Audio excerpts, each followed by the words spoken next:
concludiamo questa ricordando le magliette, se volete, sempre all'Erea, spettacolo, stiamo facendo una grande bella beneficenza, per merito vostro, grazie sempre, come dice lui, Sampdoria sempre.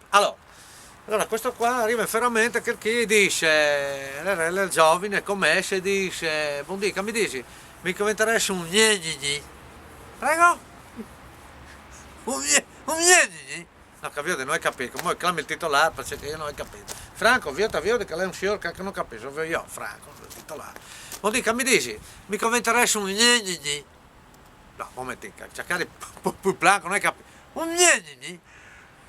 No, non arrivi a capire. Un gnegni? Ma ecco, chiami Bruno, lei è magazziniere, lei 40 anni, cacca. Bruno?